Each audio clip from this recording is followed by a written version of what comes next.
Thank you. So we find ourselves at a transformative moment for fashion. It demands our attention, it requires accountability, and it will take every ounce of creativity that this extraordinary sector can summon.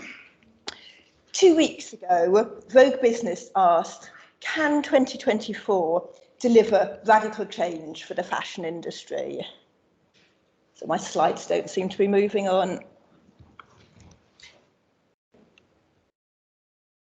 Is it just the side button? Yeah. So it seems to be stuck on something. I've got the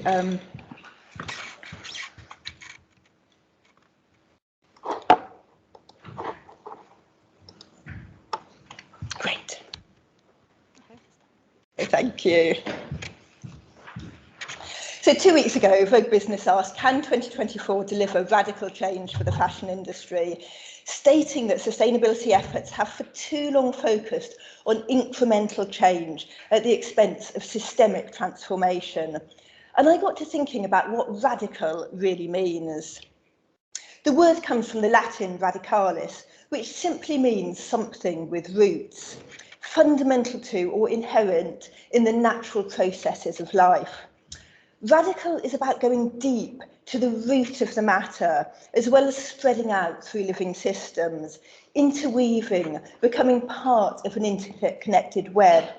And I also like to see it as learning from our historic roots to shape our future, such as Braulio, who I met a couple of months ago in Peru, who is using the saponin route to clear the lanolin away from the wool with which she will weave her textiles. So what is the radical transformation we need to see? Well, I didn't read the Vogue article because it was behind the paywall, but it started with those predictable words, another year has passed with disappointing progress in the fashion industry. There are so many areas of fashion where we need to see radical change, but here are a few of my key focus areas for 2024 if we want to achieve our shared vision for a circular fashion and textiles industry over the next 10 years. So we need to shift from assumption to evidence, from exclusive and secretive to radical transparency. Going back to the meaning of radical, I like to think of this as sifting away the dirt and laying bare the roots. From vague short-term targets to measurable long-term impact. We need to shift from a top-down approach to collaborative co-design and co-creation, and from superficial communication to meaningful, honest engagement with audience and stakeholders. So I'm going to start by telling you a story about the brand I founded, Pachacuti, as an illustration. Now, the word Pacha means both earth and time in Quechua. So Pachacuti means a turning around of time, the start of a new era, and a world turned upside down. I didn't realise it at the time, but it could probably be said to be the very Quechua meaning of circularity. And I started the brand in 1992, 500 years since Columbus arrived in the Americas. It was a year when Indigenous peoples were starting to reassert their identity, recover their cultural heritage based on their past, refashioning their future as they moved forwards. And Pachacuti became a trailblazer for transparency. We were the first company in the world to be Fair Trade certified by the World Fair Trade Organization. And we were a pilot for the groundbreaking European Union 3-year Geo-Fair Trade project. And as part of our research, we collected 70 different social, economic and environmental indicators. We looked at everything from the hours of training the women received to the literacy rates, the age at which their children left school. We measured the energy, 8.9 megajoules, and the water, 24.5 litres, to make one Panama hat across the production process, from the plant to the finished hat. And this enabled us to track our impact across the 3 years of the project, because regenerative systems must create mutual benefit through every relationship and at each stage of interaction. Only 37% of our producers had even completed primary education, So we had to work collaboratively with our cooperatives and community groups to develop entirely new visual ways of obtaining worker feedback on our fair trade impact. We had to test our processes and our assumptions of whether they would work, and quite often they didn't. This was important because this methodology was then rolled out to fair trade organisations around the world. And as part of our research, we traced our Panama hats back to the GPS coordinates of each weaver's house, high up in the Andes. Only 45% of them were even accessible by road. And we traced the fibres back to the GPS coordinates of the processing facilities of each plot of land in the coastal cloud forest, where the Caludovica palmata used to make Panama hats is harvested on community-owned biodiverse plantations. They're grown without any destruction of primary forests in organic conditions, and they require no watering or irrigation. And once a plant is established, which takes 3 to 4 years through sort of sending out small shoots from the base of the older plant, it can be cropped once a month for up to 100 years. And the plants we were harvesting at the time were about 70 or 80 years old. So it really sets a high benchmark when it comes to sustainable fibres. And we were really proud of the pioneering work we had carried out at Pachacuti. It certainly gave me the knowledge that I took into Fashion Revolution, and part of the reason why Fashion Revolution has focused so strongly on transparency. We collaborated with teams of researchers from French universities who spent months in the field collecting this data. And then I started to hear about another brand that had published a traceability tool, and they seemed to be getting a lot of press. I mean, remember, this is back in sort of 2010, 2011, and the journalists I talked to simply weren't interested. And I was curious to know who else was doing this kind of work. And this was before the Rana Plaza factory collapse, when transparency really became a buzzword. And I looked up the website, and it said, click on the link next to any item of clothing, and a pop-up Google map will show you its journey from field to factory. And when I looked at more information, it disclosed that it had taken the research team an entire afternoon to collect that information. And as academics here will tell you, you need primary sources, you need first-hand accounts for accurate, credible, up-to-date evidence to support those secondary sources. And still, some 14 years on from my example, big brands need to work harder to gather primary data on their supply chains through knowledge sharing, collaboration, and harnessing new technologies. I remember when I was in Bangladesh and I went to go and visit the tanneries, I was told that no brand ever visits the tanneries. So this is why I think brands need to do a much better job of going and collecting that first-hand data. Another recurring assumption I see on my Instagram feed these days, and I'm really pleased to see the graphic there about the synthetic and natural fibres, is the assumption that natural fibres have little or no negative impact on the environment. And even when some of these posts do refer to scientific studies, a lot of assumptions have been made, as Alana mentioned, based on small data sets which are then scaled up to represent the industry. Just because a material comes from a plant or an animal does not mean it will break down harmlessly in the environment. And natural fibres have been for too long neglected in our studies of marine and freshwater pollution. And I know that funding is particularly challenging in this area, but we must consider the full life cycle and impact of any fibre, not just its origin. When I was Global Operations Director at Fashion Revolution, we collaborated with Kiel and with Tom at Loughborough University on the Restoring Riverscapes project. I'm really pleased to see there's core sediment, the illustration of it there, which was collected just a minute or two's walk away from my house. And the project focused on Leek, Staffordshire, a town near to where I live. And it became renowned for its silk industry, its dye works. We've actually just celebrated our first Leek Textile Weekend this past weekend to celebrate that cultural heritage of the town. And it became renowned for its dye works in a large part because of the purity of the River Churnet. But over time, with dozens of mills pumping out the waste, it became the most polluted river in the whole of Europe. You've probably heard the saying that you can tell its colour for the season by looking at the colour of the rivers in China.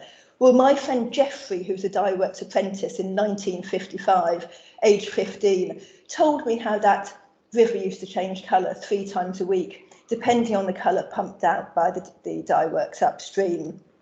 When we started the project, local residents even wrote in to tell us about catching purple fish in the river.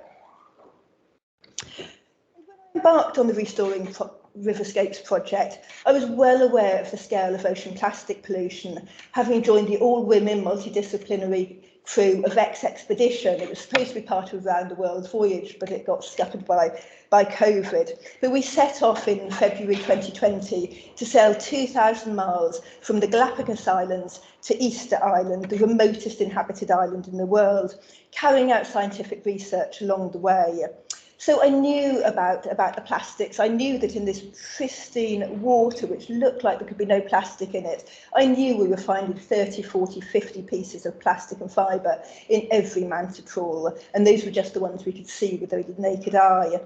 And I assumed that in Rudyard Lake, our team of researchers and citizen scientists would mostly find synthetic fibres. How wrong I was, as you can see from that chart. I certainly wasn't expecting to discover cotton was the most common fibre type present throughout the core. And the textile industry uses some 15,000 different chemicals. Some fibres will pass through chemical processes, mercerization in the case of cotton, perhaps, regeneration in the case of viscose, and this will give them a different cell structure, one that does not appear in nature. And this means that there is not much in nature which can effectively break them down.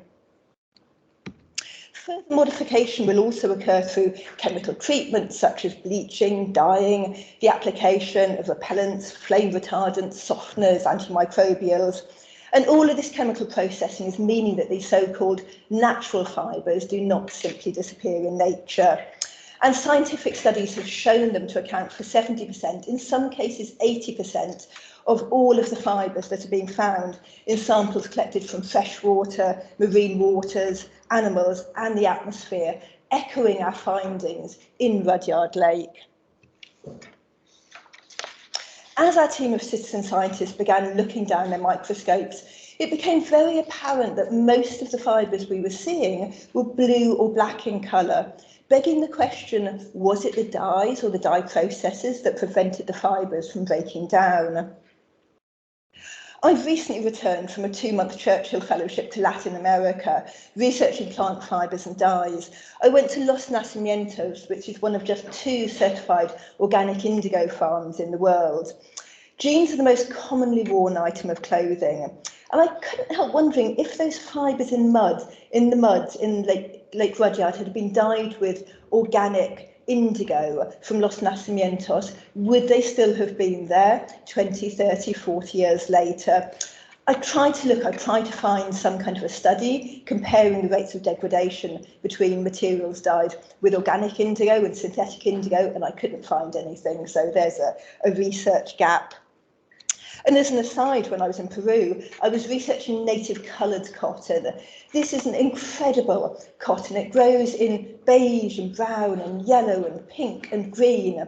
And while I was at La Molina University in the ethnobotany department in Lima, I was shown a photograph of blue cotton somewhere in the Amazon. We don't quite know where it is, but I'm really excited to go and try and find it one day.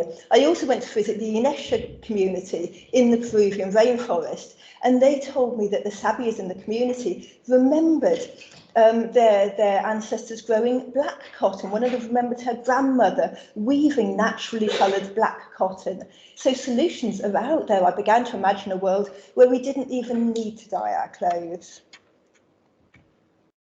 Natural fibre should not be disregarded, both in terms of the problems and the solutions they can offer.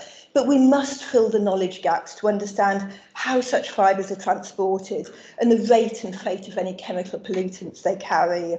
We need to make sure we understand the full and ongoing impact of all fibres and materials, to make sure that well-intentioned efforts to reduce plastic pollution aren't replacing one environmental issue with another.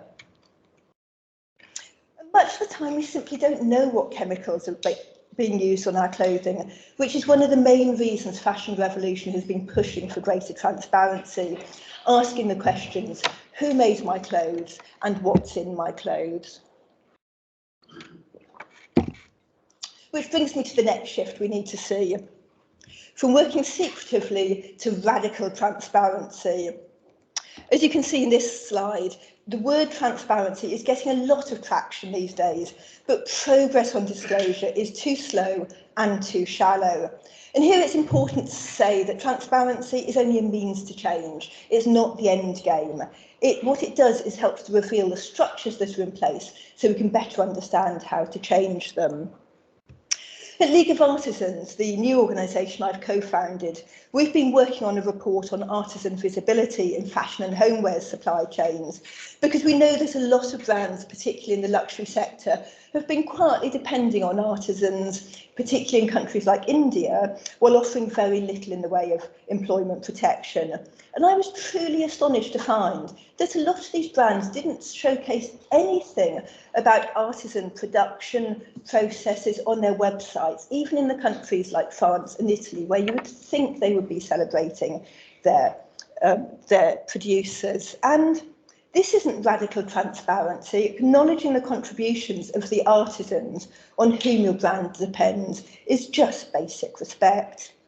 But it's more than that as well, creating emotional connections with products, emphasising the craftsmanship, design and the journey of each garment or accessory encourages customers to view their purchases as more than disposable items, fostering a sense of attachment and durability. Before League of Artisans, of course, I was the founder and the Global Operations Director of Fashion Revolution, which grew from my seed of an idea in the bathtub into the world's largest fashion activism movement. And every year until last year, I worked on the Fashion Transparency Index, now in its 7th edition. And we designed this index to compare the level of transparency amongst the world's biggest 250 fashion brands and retailers, to incentivise brands and retailers to disclose a greater level of credible, comparable, comprehensive information by leveraging their competitive tendencies, which really worked very effectively. We designed it to analyse trends in transparency and also to inform our own understanding of what good practice looks like. The 2023 index ranks 250 of the world's biggest fashion brands and retailers, according to how much they disclose about their social and environmental policies, practices and impacts, with brands scoring an overall average score of just 26%. One area where we have seen significant improvement, though, is in the publication of factory lists, where our clothes are cut and sewn together. In our first index back in 2016, only 12.5% of the brands we surveyed disclosed this information. And now, just over half of brands are disclosing their first-tier suppliers. But some of the most severe and exploitative working conditions and the worst environmental damage happen deep within fashion supply chains, where the raw materials are grown or processed and the fabrics are made. And the slow progress in this area, it was 0% in our first years of the index, and it's still just 12% of brands publishing their raw material suppliers. And this obscures who has the responsibility and the power to redress these issues. Until recently, luxury's exclusivity was very much founded on secrecy, and these brands have mostly been playing catch-up over the years. But we've really started to see that change, and this past year, the biggest improvements in their scores were from the luxury sector, with Gucci being just one of just 2 brands scoring over 80%. And the majority of these brands have achieved higher scores due to disclosing their supplier lists. And this demonstrates that big strides in transparency and traceability are possible if there is the will. Considering the widespread awareness of plastic pollution issues, you would hope to see real action from the industry in this area, particularly around microfibres, but just 22% of brands are reporting on what they're doing to minimise microfibre shedding. That's down from 24% the previous year. And when it comes to disclosing what our clothes are made from, it's really telling that 51% of brands publish a target on sustainable materials, but only 44% of brands disclose what actually constitutes a sustainable material in their eyes. And little more than a third of major fashion brands are making public a manufacturing restricted substances list, informing suppliers what substances are prohibited in their raw material and product manufacturing processes. And irrespective of whether or not these chemicals end up in the final product, ultimately they still end up somewhere. So it's really concerning to see that only 7% of brands and retailers are publishing wastewater test results.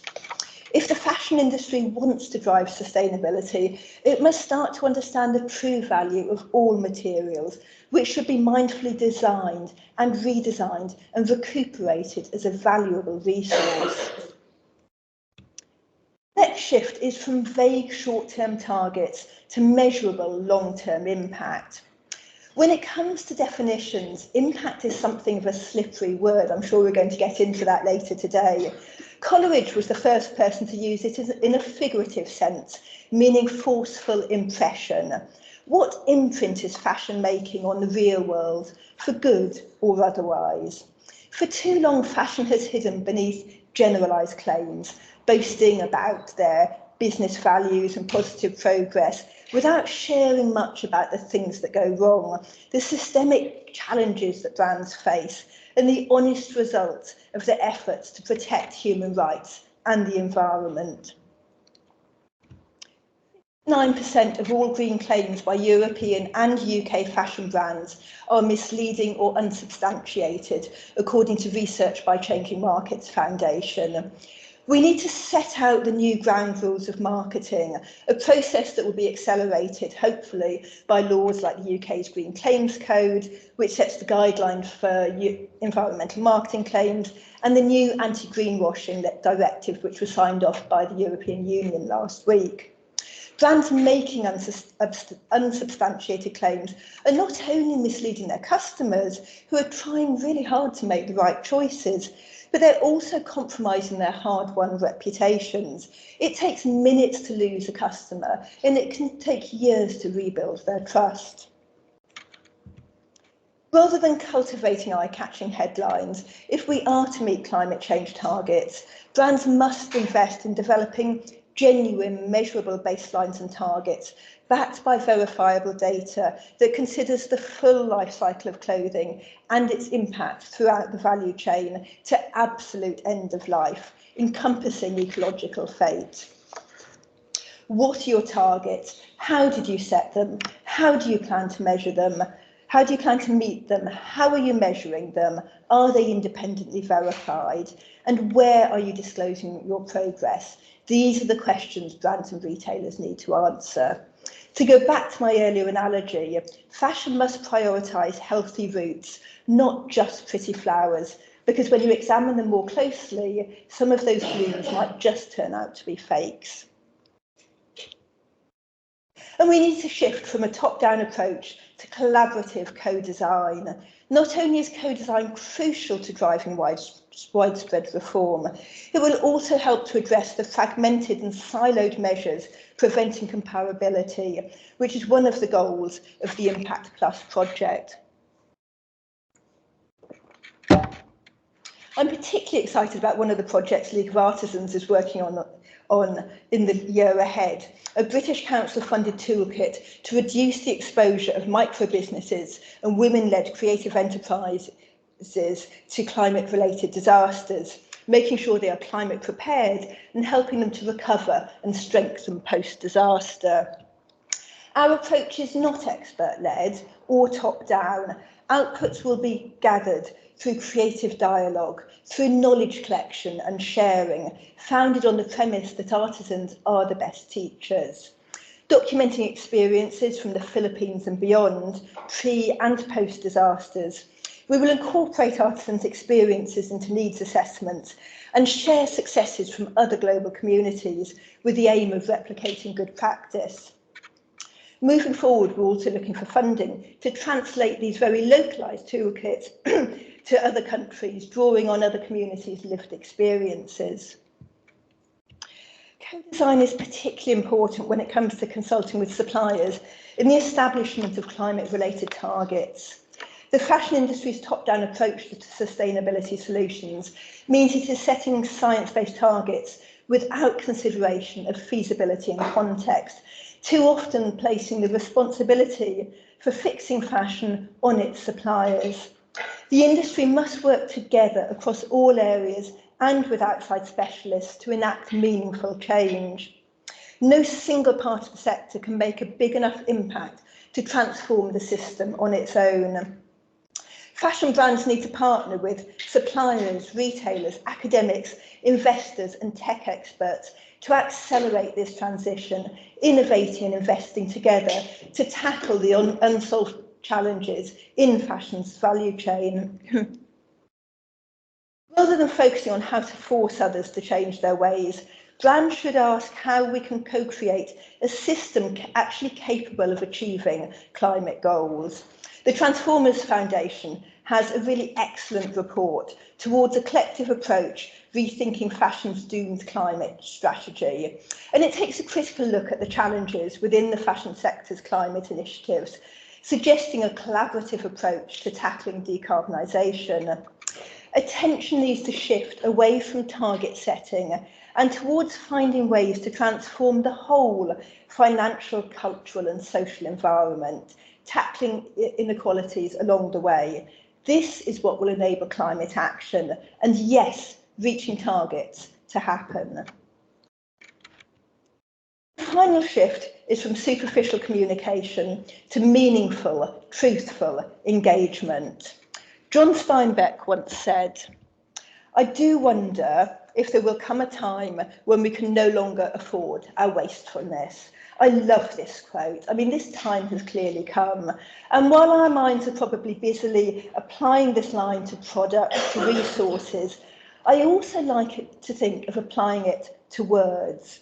When we shy away from complexity, when we squander sentences on dodgy statistics, when we reinforce what we think our audience wants to hear, when we refrain from challenging the system.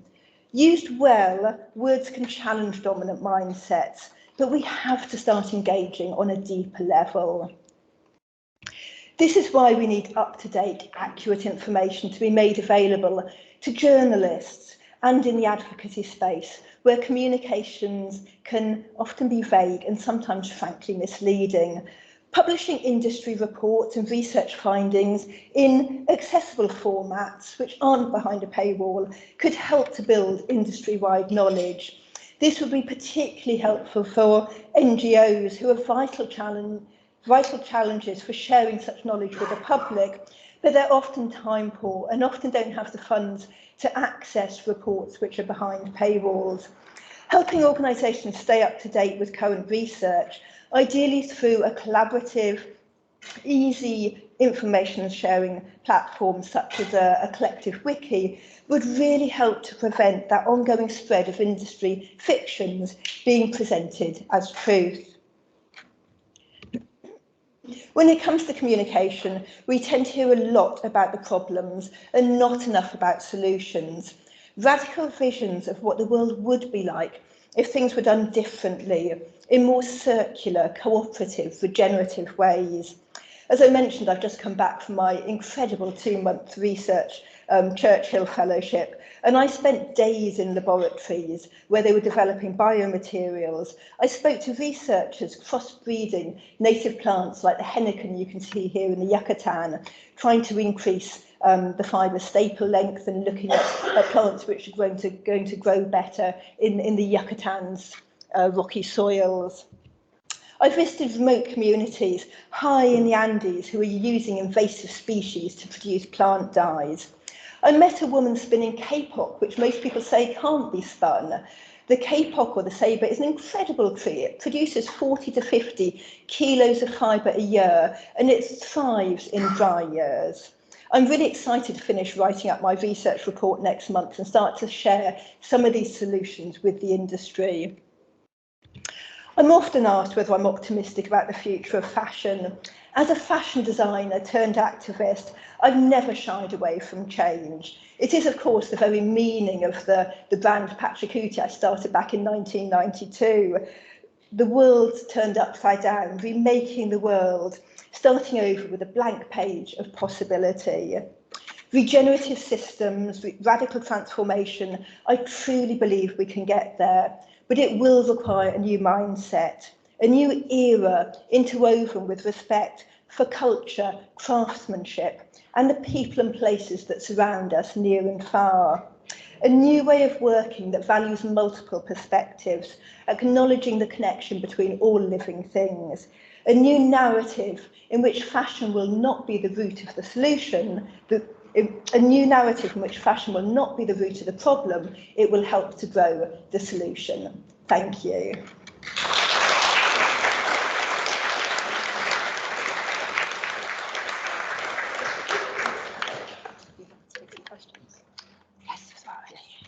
Great, thank you so much, Carrie. We've got a few moments if anybody has any questions for Carrie. I just want to pop your hand up. We have got a roaming mic that can come out. No, we can do it over coffee and pastries. So we've got another little break now. We have got some nice pastries at the back with some vegan and gluten-free options as well. Some more coffee, some fresh water. So